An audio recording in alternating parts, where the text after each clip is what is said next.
여러분 안녕하십니까. 1월 20일 새벽입니다. 전식입니다. 미국에는 어제 새벽이죠. 이 도널드 트럼프 취임식이 벌어졌습니다.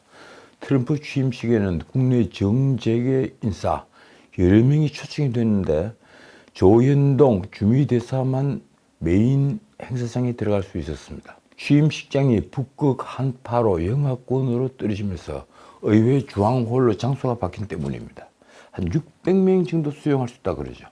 결국 초청받은 우리 인사들도 의사당 내 노예 해방홀 그리고 인근 체육관에서 생중계로 TV 화면으로 취임식을 지켜봐야 했습니다. 문제는 트럼프가 책상에 앉자마자 취임식을 마치고 돌아와서 책상에 앉자마자 북한을 핵 보유국으로 부른 것입니다. 한반도 비핵화 정책의 후퇴가 아닐까 하는 걱정은 저뿐이 아닐 겁니다. 자, 이제 다시 12.3 비상계엄 선포 사태와 관련된 뉴스입니다. 12월 3일 비상계엄 선포는 과연 민주당 이재명의 주장대로 친위 쿠데타였나? 친위 쿠데타였다면 현직 대통령인 윤석열이 노린 것은 무엇인가? 자유민주주의 체제를 파괴하고 종신 대통령이 되거나 아니면 왕정이라도 만들어서 자신의 왕이 되려고 한 것인가? 모든 문제는 하나로 귀결합니다. 딱 질문은 하나입니다.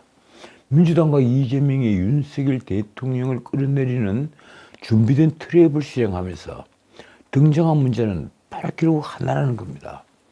윤석열은 어리석게도 그 트랩에 말려들어서 작년 12월 3일 비상계엄 선포라는 정치적 행동을 하면서 이 나라가 대혼란에 빠져들었지만 그래도 그들에게 허점은 있었습니다. 바로 전체적인 얼개가 제대로 맞지 않다는 것입니다. 바로 그 하나의 질문은 무엇일까요? 바로 이것입니다. 윤석열이 비상계엄 선포는 과연 내란죄인가? 저는 12월 4일부터 지금까지 줄기차게 그 내란죄에 해당이 되지 않는다고 말씀을 드립니다. 일단 비상계엄 선포 행위는 대통령의 통치행위, 사법심사의 대상이 되지 않는 통치행위이고 그리고 대통령의 비상계엄 선포 행위에 연달아 있었던 여러 행동들은 그리고 국회에서 해제 요구를 하니까 그 해제에 순응을 한 그런 행위들은 결코 내란죄의 구성요건에 해당이 되지 않는다. 쉽게 말해서 국헌문란의 폭동이 없다는 주장을 하고 있는 겁니다. 물론 제 생각과 반대되는 주장도 많습니다. 자, 윤석열을 감옥으로 보낸 또 하나의 의문은 이것입니다. 공수처는 수사권이 없는 내란죄로 윤석열을 구속할 수 있는가? 우리 모두는 이것이 안 된다고 믿습니다. 우선 공수처에 수사권이 없다는 것은 법조인이면 모두 수긍을 합니다. 법조문에 그렇게 적혀있으니 말입니다. 그런데 이상하게도 직권남용죄를 수사하다가 연관된 수사로 내란죄를 수사할 수 있다. 이런 주장을 합니다. 대통령에 대해서 직권남용은 재직 중에 소추도 할 수 없는데 어떻게 수사를 할 수 있는가요? 하나는 이 비상계엄 선포가 과연 내란죄인가? 또 하나의 질문은 과연 윤 대통령 구속시킨 공수처에 내란죄 수사권이 있는가? 그 대답은 우리 모두가 알고 있습니다.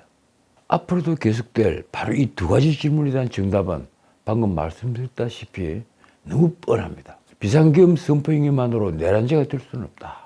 그리고 공수처에게 내란죄 수사권은 없다. 이 말을 제가 이 방송을 할 때마다 하고 있습니다. 따라서 공수처가 내란죄로 구속영장을 청구하는 것은 무조건 불법이라는 사실은 불변입니다. 이건 제 양심입니다. 그리고 대한민국의 법조인이라면 모두가 가져야 할 양심이라고 저는 믿습니다. 그렇다면 세상은 왜 이리 뒤죽박죽일까요?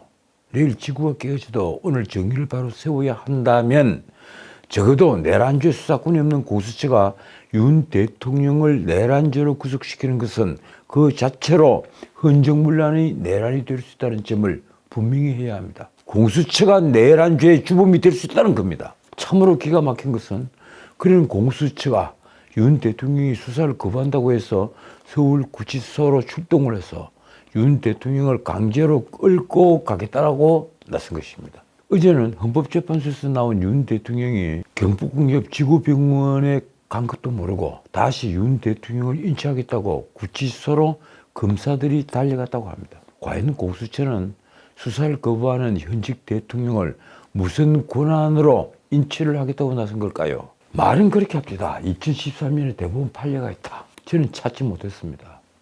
그리고 공수처에서 말하는 그 판례가 과연 공수처의 인치권을 인정을 하는 것인지 그것도 이해할 수가 없습니다. 더욱이 공수처는 윤 대통령을 김건희 여사와도 접견할 수 없도록 막았습니다. 김건희 여사가 지금 내란죄 공범입니까? 그래서 공범 사이의 증거를 인멸할 수 없도록 접견을 못하도록 막은 겁니까? 이런 망신주기 보복 조치는 그 책임을 반드시 공수처장 오동훈에게 물어야 한다고 저는 믿습니다. 자, 오늘은 먼저 한 가지 문제를 말씀드리고 오늘 주제를 말씀드리겠습니다. 사실 그냥 넘어갈 수 없는 게 민주당 원내대표 박찬대가 아주 충격적인 발언을 했습니다. 마치 점령군의 대장처럼 말입니다. 이렇습니다. 내란 수사가 부실하다면 검찰은 가루처럼 사라질 운명이 처할 것이다. 대한민국 검찰을 가루처럼 만들어 버릴 수 있다. 정말 무시무시합니다. 언제부터 민주당이 이렇게 오만방자해진 겁니까? 박찬대가 마치 자신이 절대 권력을 가진 것처럼 이런 방자한 말을 한 것은 민주당 원내대책회의에서입니다. 그는 검찰이 내란 수괴와 주요 임무 종사자 몇 명만 기소를 하고 내란 수사를 대충 덮으려는 것은 아닌지 강력한 의심이 든다며 이같이 말을 한 것입니다. 처음부터 내란죄로 못을 꽉 받고 있습니다. 박찬대가 내란 수괴라고 말한 사람은 다른 사람이 아닌 윤 대통령인 것은 아주 분명합니다.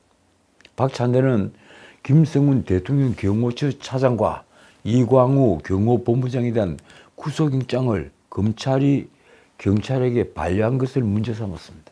그러니까 감히 검찰이 우리가 지휘하고 있는 내란죄 척결을 회방 놓고 있다, 이런 불만이 있는 것입니다. 박찬대가 검찰이 수상한 영장 반려로 경찰이 경호처 수사에 제동이 걸렸다며 한 말은 이렇습니다. 김성훈 차장은 법원이 정당한 체포영장 집행을 막은 특수공무집행방해 현행범이자 윤석열이 체포 직전에 경호처 부장단 옷차려서 총을 쏠 수는 없냐 묻자 알겠다고 대답을 한 인물이다.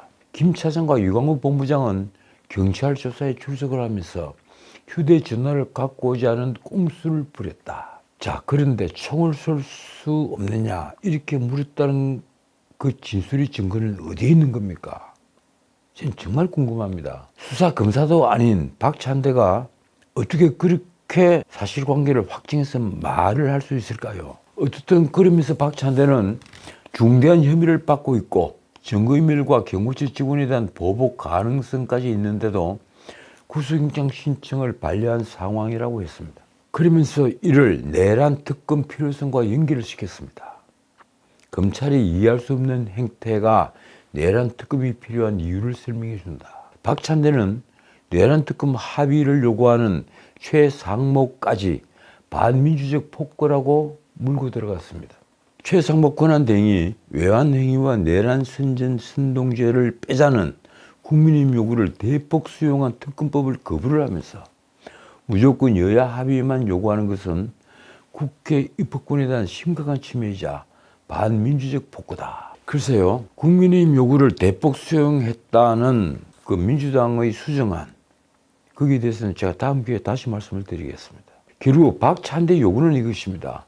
헌법과 법률에 따라 마은혁 헌법재판관 후보자 임명, 그리고 상설특검 후보자 추천 의뢰, 내란특검법 공포를 즉시 이행하라. 이것이 이 윤석열이 내란 대행이라는 오명을 벗는 유일한 길이고 경제 위기를 극복하는 길이다. 참 재밌는 표현입니다. 윤석열의 내란 대행.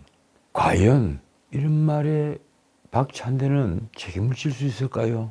결국 마은혁이 임명되어야 윤석열 파면이 굳어진다는 것입니다. 과연 박찬대가 말한 가루처럼 사라질 운명에 처한 검찰의 잘못은 무엇일까요? 아까 말씀드린 대로 검찰이 김성훈 경호처 차장의 구속영장을 반려했다는 것인데, 검찰이 반려한 이유는요 아주 간단합니다. 그는 경호처 차장으로서의 업무에 충실했을 뿐이기 때문입니다. 쉽게 말해서 경호처 법대로 움직였다. 그래서 이런 경우에 영장을 청구할 수 없다. 이 판단을 검찰이 한 겁니다. 김성훈은 석방되자 곧 서울구치소로 달려갔습니다. 집으로 간 것이 아니라 서울구치소로 달려가서 다시 윤석열 대통령 경호 업무에 들어갔습니다. 자, 이제 오늘이 메인 디쉬입니다. 어제 윤석열 대통령이 헌법재판소에 출석을 했습니다. 모든 이목은 윤 대통령이 과연 헌법재판소 변론 과정에서 무슨 말을 할 것인가에 쏠렸습니다. 그 전에 윤석열 대통령이 모습을 드리는 것은 서부법원 차은경 판사심의로 구속영장 실질심사가 열렸을 때죠. 그때 차은경은 윤석열 대통령에게 딱 하나의 질문만 던졌습니다. 4시간도 훨씬 넘게 영장 실질심사를 하면서 양쪽의 공방만 계속 벌어졌을 뿐 판사가 던진 질문은 딱 이거 하나입니다. 비상입법기구가 구체적으로 무엇이냐. 그런데 증거인멸이 염려가 있다는 간단한 이유로 명색이 현직 국가원수인 윤 대통령이 구속되면서 이 질문의 무게는 잊혀졌습니다. 신문에도 크게 다루지도 않았습니다. 그 뒤에 당시 차은경 판사로부터 받았던 이 질문이 윤석열 대통령이 국헌문란의 목적을 가진 것이 아니었나 하는 강력한 의심을 불렀다 하는 주장들이 조금씩 나왔습니다. 쉽게 말해서 윤석열 대통령에게 국회를 징계시킨 뒤에 이를 대체하는 비상입법기구를 만들려 하는 계획이 있었던 것이 아니냐 하는 바로 그 의심입니다. 비상입법기구를 만든다는 말은 꼭 국회를 징계시킨다는 말이고 그것은 국헌문란의 폭동이 있었다. 이렇게 볼 수 있기 때문입니다. 그런데 당시 윤 대통령은 이 질문을 제대로 소화하지 못했습니다. 아마 비상입법기구라는 얘기를 그때 처음 들은 게 아닌가 하는 생각도 듭니다. 아마도 윤 대통령은 비상입법기구에 대한 어떤 계획도 가지고 있지 않았기 때문일 겁니다. 그런데 차은경이 당시 윤 대통령에게 물었던 질문과 사실상 같은 질문이 어제 헌법재판소 변론 과정에서 반복이 됐습니다. 헌법재판관은 윤 대통령에게 이렇게 물었습니다. 비상입법기구의 관련 예산을 편성하라는 쪽지를 당시 최상목 기획재정부 장관에게 전달했는가? 이 비상입법기구가 왜 논란이 됐는가 하면 최상목 권한대행이 그러니까 당시 기재부 장관이 쪽지를 받았는데 김용현 쪽으로부터 쪽지를 받았는데 거기 비상입법기구에 필요한 예산을 준비하라 이렇게 메모가 되어 있었다는 겁니다. 자, 헌법재판관이 이 질문이 나오자 윤 대통령의 답은 아주 충격적이었습니다. 이렇습니다. 준 적이 없다. 나중에 계엄을 해제한 후에 한참 있다가 언론을 통해 메모가 나왔다는 걸 봤다. 윤 대통령은 그런 메모의 존재를 전혀 모르고 있었다는 얘기입니다. 그러니까 윤 대통령은 당시 비상입법기구에 대한 아무런 계획도 가지고 있지 않았다는 점을 밝힌 것입니다. 그 뒤에 윤 대통령이 답한 내용이 또 이렇습니다.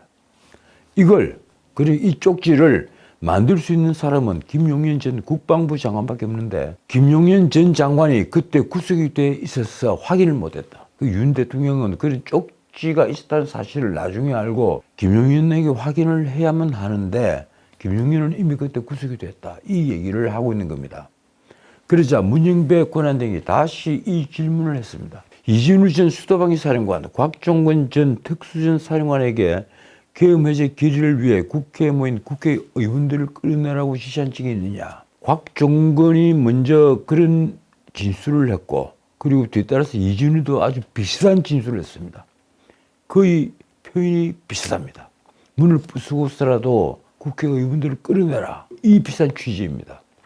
이 질문은 그간 윤 대통령이 내란죄 우두머리라고 주장한 근거가 됐던 내용입니다. 민주당 쪽 그리고 이재명 대표부터 윤석열이 내란죄 주범이라고 얘기를 하는 모든 사람들이 바로 이걸 근거로 들고 있습니다. 이래서 윤석열은 내란죄 수괴다. 내란죄 우두머리다. 비상계엄 선포가 어떻게 내란죄를 둔갑할 수 있느냐고 비판을 해온 저 같은 사람은 이런 이진우 그리고 곽종건의 진술을 오염된 진술이라고 주장하고 있습니다. 저는 실제 같은 방송에서도 얘기를 했습니다. 양쪽 옆에 민주당 국회의원들을 앉히고 김병주 그리고 박선은 이런 국회의원들을 앉히고 했던 진술을 어떻게 우리가 믿을 수 있느냐. 그 순수한 진술이 아니라 오염된 진술이다. 검찰에 가기 전에 정치적 반대자들 앞에서 했던 진술. 그렇다면 그건 선진 문명국에서는 절대 받아들이지 않는다. 오염된 진술이다. 이런 주장을 한 겁니다. 윤 대통령은 그동안 곽종원 특수전 사령관이나 이준우 수방사령관에게 직접 문을 부수고서라도 국회의원들을 끌어내라 이렇게 지시했다는 사실을 전면 부인했습니다. 그런데다가 윤 대통령이 국방부 장관을 비롯한 참모들을 제치둔 채 일선 지휘관들에게 직접 행동 지침을 지시했다는 게 저로서는 도저히 납득이 되지 않기 때문입니다. 윤 대통령은 특히 군 경험이 없는 분입니다. 그래서 군에 인맥이 없습니다. 그러니까 더더욱 그렇습니다. 예컨대 국정원 1차장에게 지시를 했다는데도 국정원장이 그걸 모르고 있습니다. 그건 말이 된다고 생각합니까? 윤 대통령은 헌법재판관의 질문에 없습니다. 딱 이렇게 짧게 답했습니다. 난 그런 사실이 없다. 나는 김용인을 통해서 비상계엄 선포 뒤의 행동 지침에 대해서 얘기를 듣고 또 말을 했고 일선 지휘관들에게 말을 한 사실이 없다. 그리고 체포의 채자도 끄집어내지 않았다. 이런 주장을 하고 있습니다. 이로써 윤 대통령은 국헌문란의 폭동 사실을 전면 부인하고 있는 것입니다. 그리고 무엇보다도 비상입법기구를 만들 예산을 준비하라는 쪽지, 그 쪽지가 윤 대통령에게서 나가지 않은 것은 너무 분명해졌습니다. 김용인이 시인을 했기 때문입니다. 이건 내가 만들어서 내가 최상목에게 전달했다. 자, 어제 윤 대통령은 낮 12시 47분쯤 법무부 호송차를 타고 경호 차량의 경호를 받으며 또 전파 방해를 예방하는 차까지 따라 부른다고 하더군요. 신문을 보니까. 그러니까 국가원수로서의 경호를 받으면서 서울구치소를 떠나 헌법재판소에는 오후 1시 11분에 도착했습니다. 그리고 윤 대통령은 지하주차장을 거쳐서 곧장 대심판정으로 들어가 피청구인 좌석에 앉았습니다. 오후 2시 3차 변론기일이 시작이 되자 이 문영배 헌재소장 권한대행은 피청구인 본인 나오셨습니까? 라고 물었고 윤 대통령은 의자에서 일어나 출석했음을 밝히고 다시 자리에 앉았다고 합니다. 이로써 역사적인 탄핵재판이 시작이 됐습니다. 윤 대통령은 곧바로 손을 들고 양해해 주신다면 일어나서 할까요? 라면서 재판관에게 발언 기회를 구했습니다. 그 문영배 헌재소장 대행이 허락을 하자 윤 대통령은 약 1분간 직접 발언을 했습니다. 윤 대통령은 아마도 이 발언에서 이번 탄핵재판이 자유민주주의 체제 전쟁의 일환이라는 점을 강조한 것으로 보입니다. 이번 탄핵재판은 단순히 윤석열이 파면이냐 아니냐 이걸 결정하는 재판이 아니라 이번 탄핵재판은 우리 사회가 우리나라가 자유민주주의 국가로 계속 이행하느냐 아니면 집단주의 체제로 넘어가느냐 이런 체제 전쟁이다. 그걸 가름하는 재판이다. 이런 판단을 하고 있는 겁니다. 윤 대통령의 말입니다. 간단히 한 말씀 드린다. 저는 처들고 난 이후 지금까지 공직 생활을 하면서 자유민주주의 신념 하나를 확고히 가지고 살아온 사람입니다.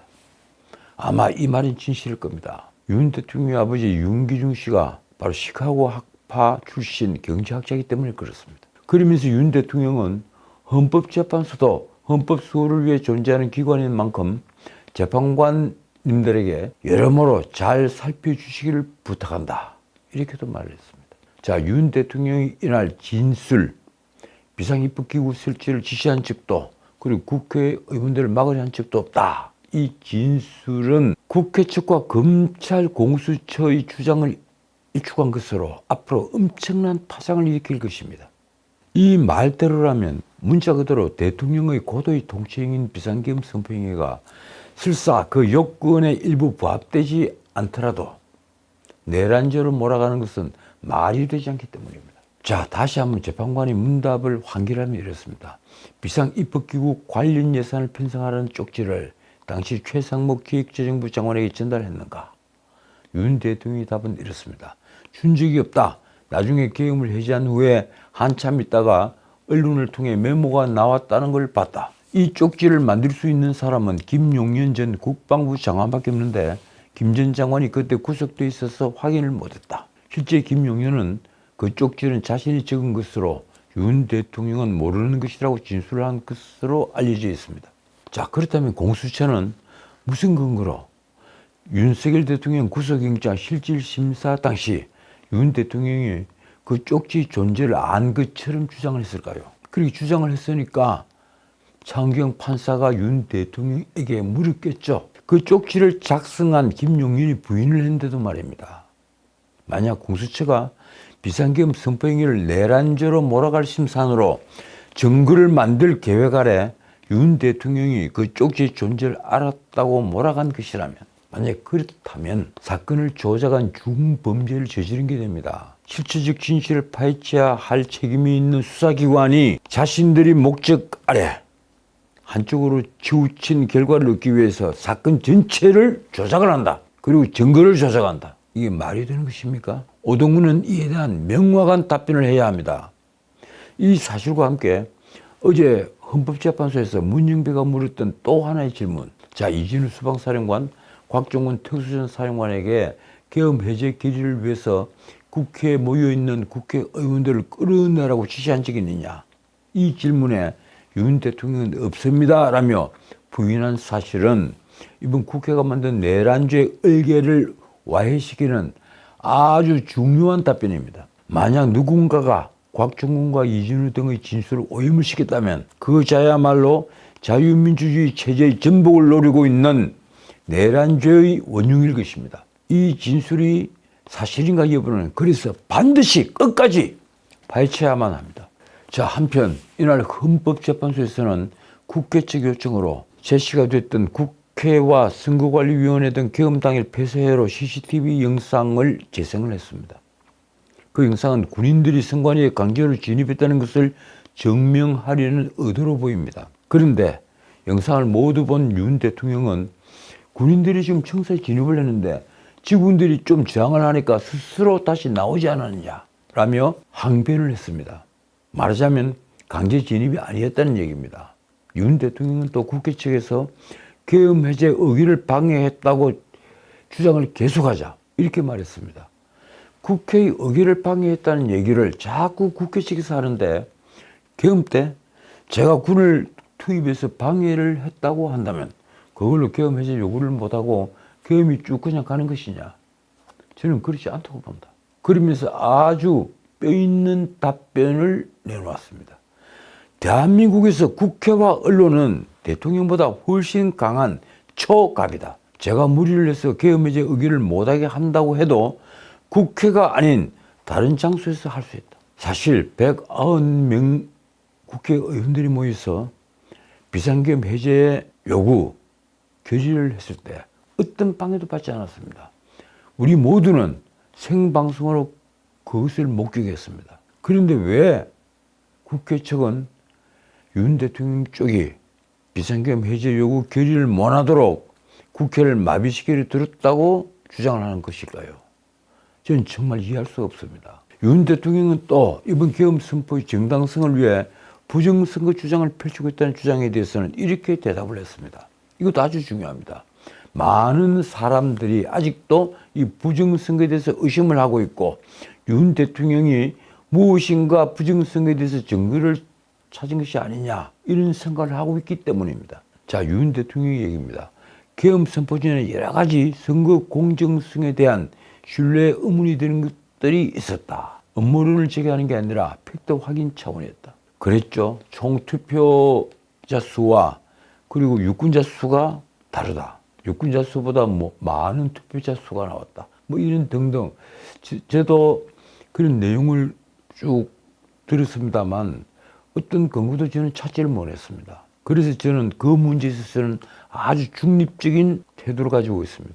자, 또 하나 내란죄를 주장하는 민주당과 이재명, 더 나아가 국회 측에서 그 근거로 드는 것은 정치활동 금지 등을 적은 포고령의 존재입니다. 다들 이 포고령을 얘기를 합니다. 이 포고령으로 봐서 이건 내란죄다, 헌정문란이다 이런 얘기를 합니다. 윤 대통령 측 대리인단은 이날 변론에서 비상계엄 선포는 경고성이며 포고령은 형식적일 뿐 실제 집행할 의사가 없었다는 점을 밝혔습니다. 정치인 체포, 사살 지시는 사실이 아니라고 했습니다.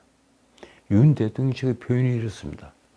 포고령은 계엄의 형식을 갖추기 위한 것이었지 그 집행의 의사가 없었다. 집행할 구체적인 의사가 없었으므로 실행할 계획도 없었고 포고령을 집행할 기구 구성도 전혀 포함되지 않았다. 한 가지 제가 장담 드릴 수 있는 것은 저는 과거 비상계엄 당시에 군사법원에서 계엄 검찰관을 지냈습니다. 그래서 어느 정도 계엄의 구조를 아는데 실제 과거의 비상계엄 당시 설치됐던 각종 수사기구, 집행기구는 이번 비상계엄의 경우에는 일절 보이지 않았습니다. 윤 대통령 측은 국회에 군을 투입한 이유에 관해서는 또 이렇게 설명을 했습니다. 이는 망국적 행태를 국민에게 알리고 시민이 몰리는 상황을 대비하기 위한 것이었다. 많은 논란을 불렀던 정치인, 법조인 체포계획에 대해서는 그런 체포를 지시했는지 묻자 의혹을 전면 부인했습니다. 계엄 선포 당시 결코 법조인을 체포, 구금하라고 지시한 바가 없다. 한동훈과 우원식을 체포하라고 지시한 바도 전혀 없다. 지금 이 비상계엄이 내란죄라고 주장하는 쪽에서는 한동훈, 이재명 그리고 우원식을 체포해라 이 주장을 계속하고 있습니다. 그런데 그런 사실이 전혀 없다는 겁니다. 그럼 그 말을 누가 지는 걸까요? 윤 대통령의 탄핵심판 3차 변론기일은 결국 1시간 43분 만에 종료되었습니다. 만약 오늘 윤 대통령의 답변 등에 대해 국회 측과 공수처 그리고 검찰이 별다른 증거를 대지 못한다면 앞으로 엄청난 반전이 일어날 것입니다. 저는 그 반전을 믿습니다. 무엇보다도 최상목에게 전해졌다는 쪽지의 존재를 윤 대통령이 전혀 몰랐다는 사실은 아주 중요합니다. 한 가지 짧게 말씀드리고 마치겠습니다. 이 윤석열 대통령 탄핵 심판이 진행이 되면서 자, 이번에는 이재명이 재판 일정이 주목받고 있습니다. 제가 언젠가 이 방송에서 한 말씀을 드렸죠. 윤석열이 구속되고 만약에 내란죄 등으로 몰린다면 이재명의 미래도 없다. 이재명도 추락한다. 조기 대선 가능성이 지금 거론되는 상황 때문입니다. 무엇보다 신속한 재판을 강조하는 의견이 많습니다. 만약 이재명이 재판이 지연된다면 윤석열이 재판은 KTX처럼 달려가고 윤석열이 재판이 완행열차처럼 지연이 된다면 자칫 정치적 중립을 잃은 것처럼 법원은 보일 수밖에 없습니다. 이재명의 공직선거법 사건 항소심은 1월 23일 시작이 됩니다. 이재명이 재판 중에 가장 먼저 대법원 확정 판결이 나올 것으로 예상이 되는 사건인데 이 사건은 이미 1심에서 징역 1년에 집행유예 2년으로 이재명의 피선거권을 박탈하는 형이 선고가 됐습니다. 이 형이 확정되면 이재명은 10년간 피선거권이 박탈되고 민주당은 434억 원 대선 자금을 반환해야 합니다. 선관위로부터 보전받은 그 선거 비용을 그대로 선관위로 돌려줘야 합니다. 공직선거법 사건의 경우에 강행 규정인 633 원칙이 있죠. 1심은 6개월, 2심과 3심 대법원은 각 3개월. 이 원칙이 있습니다. 그래서 신속 심리는 법이 명령을 하고 있습니다. 그런데 또 하나의 이재명 사건이 있죠. 1심에서 이상하게도 이 무죄를 받았던 위정교사 사건 말입니다. 위정을 한 김진성은 벌금 500만 원 유죄 판결을 받았는데 위정을 4차례 전화를 걸어서 교사를 한 이재명은 이상하게 무죄를 받았습니다. 그 사건은 아직 2심 기일조차 잡히지 않고 있습니다. 자, 오늘은 여기까지입니다. 이 나라가 문명국으로 계속 성장할 것인가? 전 세계가 탐복할 정도의 문명국으로 우리가 성장할 것인가? 아니면 야만국으로 갈 것인가는 이제 법원에 달려 있습니다. 원칙은 하나입니다. 이재명이 대선 전에 선거법 판결을 확정받으면 피선거권이 박탈되어 대선에 출마할 수 없습니다. 공직선거법 위반 사건 2심을 맡은 서울고등법원 형사 6-2부 재판장 최은정 부장판사는 오는 3월 12일까지 새 사건을 배당받지 않고 이 사건에 집중하도록 되어 있습니다.